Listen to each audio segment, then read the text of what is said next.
2-minute warning before the briefing begins.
Hello, everyone.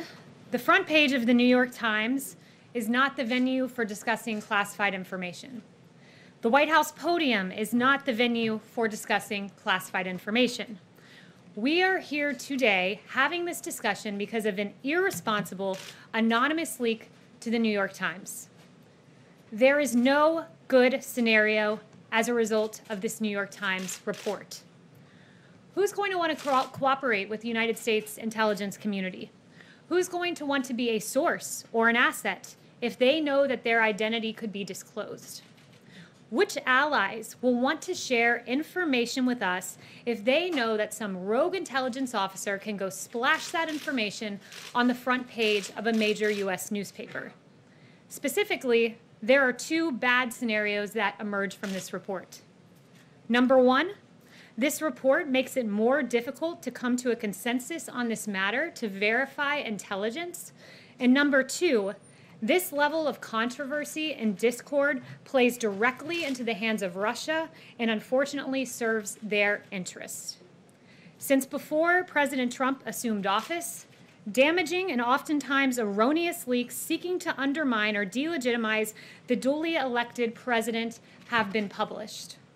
According to the DOJ, classified leaks surged in this administration. There were, under President Obama, just 39 on average criminal leak referrals. In this administration, we've seen 100 criminal leak referrals to the DOJ in 2017, 88 in 2018, and 104 on average per year. We have seen targeted leaks of classified information against this president, and it is irresponsible. Phone calls with foreign leaders, meetings with government officials, and now reports of alleged intelligence. Make no mistake, this damages our ability as a nation to collect intelligence. As the National Security Council noted just yesterday, to those government officials who betray the trust of the people of the United States by leaking classified information, your actions endanger our national security. The ODNI said the selective leaking of any classified information disrupts the vital interagency work to collect, assess, and mitigate threats and places our forces at risk. It is also, simply put, a crime. And finally, the CIA said this, that leaks compromise and disrupt the critical interagency work to collect, assess, and ascribe culpability. To the anonymous sources who leak classified information, you should know this. You may seek to undermine our president, but in fact, you undermine our country's safety and our country's security. And with that, I'll take questions. Kristen. Thank you, Kayleigh. When did White House officials first learn that this intelligence about Russian bounties existed? I will say this, the president was never briefed on this. This intelligence still has not been verified, and there's no consensus among the intelligence community. Does the president wish that he had been briefed sooner? I mean, today Joe Biden called it a dereliction of duty. This is a piece of intelligence information that had no consensus, has not been verified, still to this day has not been verified, and there are several intelligence agencies on the record noting that. You have the Department of Defense saying that they have no corroborating evidence to validate the recent allegations. The NSC allegations in recent press articles have not been verified or substantiated by the intelligence community. And the ODNI, we are still investigating the alleged intelligence referenced in recent media reportings, but that didn't stop the New York Times from putting it on the very first page of their newspaper and stopping us from getting to an ultimate conclusion and an ultimate place of having a consensus on the alleged intelligence. Darlene. You said that. Just one more question. If this intelligence does turn out to be true, is the president prepared to take some serious action against Russia and Russian President Vladimir Putin? The president has always taken tough, unadulterated action against Russia. We saw that there's no diplomatic presence on the west coast of our country of Russia because the president closed the consulates. We saw he expelled 60 Russian intelligence officers, sanctioned hundreds of targets, withdrew from the INF Treaty, the Open Skies Treaty, tried to halt Nord Stream, still trying to do that, impose visa sanctions, and many other actions. So make no mistake, this president is prepared to act and will always act in protecting our American troops. We saw in Syria and the strikes in 2018 that dozens of Russian mercenaries were killed, he will always act to protect American troops. That is indeed his track record. Darlene. There's a briefing, an intel briefing on the president scheduled today. Will this matter be part of his briefing this afternoon? The president has been briefed on what is unfortunately in the public domain because of the New York Times and the irresponsible leak. Yes, he has been briefed, but that does not change the fact that there is no consensus on this intelligence that still has yet to be verified. I have one question. Yeah, Darlene? On another subject, Republican allies of the president like Kevin McCarthy and Lamar Alexander have said that it would be great if the president would wear a mask in public sometimes to set an example. How much weight do words from McCarthy and Lamar Alexander carry with the president? The president has said he has no problem with masks, that he encourages people to make whatever decision is best for their safety and to follow what their local jurisdictions say. CDC guidelines are still recommended but not required. And the president is the most tested man in America. It's his decision whether to wear a mask. Justin. Let's just set an example. Justin. I wanted to loop back on you saying that the president never been briefed. There's, I think, some dispute over whether in February his PDB included this intelligence information, so I'm wondering if you can say whether or not, he may not have read the briefing book that he was presented with, but was he at some point at least given access to this information? So the PDB is a top secret document that is widely disseminated among government. I will never sit here and confirm or deny what is in a top secret document, so I'll leave it at that. One thing I will say that is routine is when there is intelligence. I was speaking with some folks over in NSC about this earlier and some other folks around the White House. When we get intelligence verified or unverified, deemed credible or not credible, deemed consensus or no consensus, if that information in any way impinges upon the safety of our troops, that information goes to our troops on the ground and to our allies so they can take the appropriate measures. What is briefed up to the president in this case was not the case, was never briefed to the president of the United States because there was no consensus. What is briefed to the president is when there's a strategic decision to be made. So in this case, if there was a strategic decision to be made vis-a-vis Russia, those are the kind of things that are briefed to the president when they're deemed credible. But in this case, it was not briefed to the president. There's no consensus. It was not credible. But make no mistake, this president will always protect American troops. I mean, sorry, just to follow on that, I think there's 2 points. One, I would say that press secretaries in the past have disclosed in certain instances what was in the PDB. But secondly, I mean, this is a relevant issue because I think critics have already seized on this and said, well, if the president is are these policy decisions to be made, right? If a president was presented with this information, it's unverified, he could be alarmed, change his posture towards Russia, conceivably ask intelligence officials to work harder to determine whether or not this was true, make a series of judgments. And so I guess more broadly, I would re-ask the question of whether it was in his material, but ask you maybe to defend why the president isn't necessarily reading his PDB when there are these types of issues that could arise. The president does read, and he also consumes intelligence verbally. This president, I'll tell you, is the most informed person on planet Earth when it comes to the threats that we face. You have Ambassador O'Brien, who sees him in person twice a day, who sometimes takes the upwards of half a dozen calls with this president. He's constantly being informed and briefed on intelligence matters. But I'm not going to allow the New York Times to dictate when we give top secret information and don't give top secret information. That's an untenable proposition. Circle there, then. Yes. Emerald. Thanks, Kayleigh. Does the White House have any comment on Bruce Orr testifying before the Senate Judiciary Committee on the Hill today? So no comment on that specifically, but what I would say more generally is that what Bruce Orr and others in the Obama-era government have to answer for is quite substantial.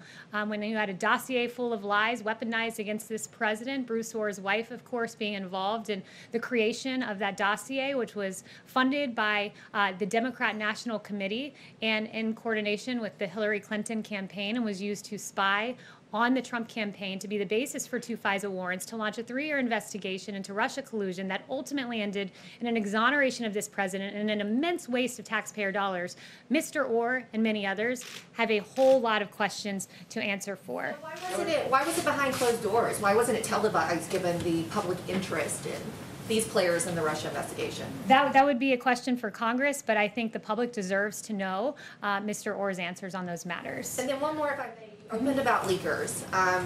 Democrat lawmakers are calling for a briefing from intelligence officials. They aren't satisfied with the White House personnel today. Is there a concern to brief Democratic lawmakers, especially Adam Schiff, given the leaks out of his committee?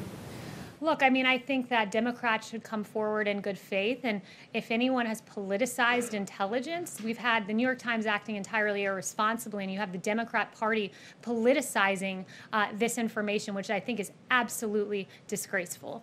Elena. Hi, yes, thank you, Kelly. Senate Majority Leader Mitch McConnell said today that Russia should, quote, absolutely not, unquote, be allowed back into the G7. Does President Trump agree with Mitch McConnell? Look, I haven't spoken to him on that matter. The president believes that we have to have diplomatic relations with the top economies of the world, but there's been no one that's been tougher on Russia than this president. I went through several of those actions. And also, I would note that when it comes to acting on viable, actionable, credible intelligence, there has been no one who has acted more forcefully than this president. He has a track record of that. He has made protecting our American troops overseas his highest and strongest priority. As you know, Soleimani was responsible for the deaths of 600 Americans and thousands maimed from, quote, explosively formed penetrators, other improvised explosive devices, improvised rocket-assisted munitions, rockets, mortars, rocket-propelled grenades, small arms snipers, and other attacks in Iraq. This is what Soleimani did to our American troops. You had President Bush, who declined to strike Soleimani, who was, quote, in the crosshairs, according to the New York Times. You had Obama Biden, who, quote, never made an effort to strike Soleimani. But you had this president who, when he had actionable intelligence to protect American troops, he did it. He took that option. He was criticized by Democrats. Democrats condemned Trump's strike on Soleimani, as your publication Axios had in a headline. NBC said Democrats demand answers on Soleimani killing. Politico top Democrats blast Trump's false justification for Soleimani killing. And The Atlantic asked, why kill Soleimani now? We removed Soleimani from the battlefield. President Trump did to protect our American troops based on credible intelligence. He did the same with al-Baghdadi, who was responsible for 300 public beheadings, who killed thousands of captured prisoners of war. When this president had actionable intelligence, he took action, criticized by Democrats for it, but that's what this president does. He acts in defense of our American troops. Sorry, David. just a follow-up, Kelly. You said it was targeted leaking into the New York Times. Who's doing the targeting and why are they doing it? It's a great question, but these are rogue intelligence officers who are imperiling our troops' lives. We will not be able to get, very likely not be able to get a consensus on this intelligence because of what was leaked to the New York Times. And you have both the NSC, ODNI, and CIA all noting what damage this leaks does, not just to the safety of our troops, which is paramount, but to the ability of the United States to aggregate information from our allies and have assets and get this valuable information. So who's doing it? It's Members of the IC are going after Trump, is that what you're saying? it very possibly could be. And if that's the case, it is absolutely despicable. Kelly? Yes. On that note, is the Trump administration doing anything or taking any action like an audit of the IC, or what steps are you planning on taking to try to find the source of the leaks? Well, make no mistake, the DOJ has done several criminal leak referrals, 120 in 2017, 88 in 2018, 104 on average per year under President Trump. So we do take those steps. And we do have a president who ultimately, when it comes down to the safety of our troops, he doesn't take impulsive action, he takes deliberate action. And we saw that in the killing of Soleimani and the killing of al-Baghdadi and the protecting of our troops. And at the same time, time when you had Iran who shot down a drone. He chose not to strike back in that instance. He chose to protect civilians, to protect our troops. It was the measured response. It was the proportionate response. And ultimately, the ultimate way to protect American troops is to not get into needless foreign wars. This president is on record for decades and decades and decades opposing foreign wars. And Iraq is a great example, nearly 2-decade war. You have this president who, when Washington was unanimous in saying, we're going into Iraq, this president said, no, that's not the right decision. He's wound down our troop presence in Afghanistan and Iraq, and he's ultimately protected American troops and kept this country safe. And this president has a very strong foreign policy record to be incredibly proud of. Thank you. Take a question. Kayleigh? What? Really?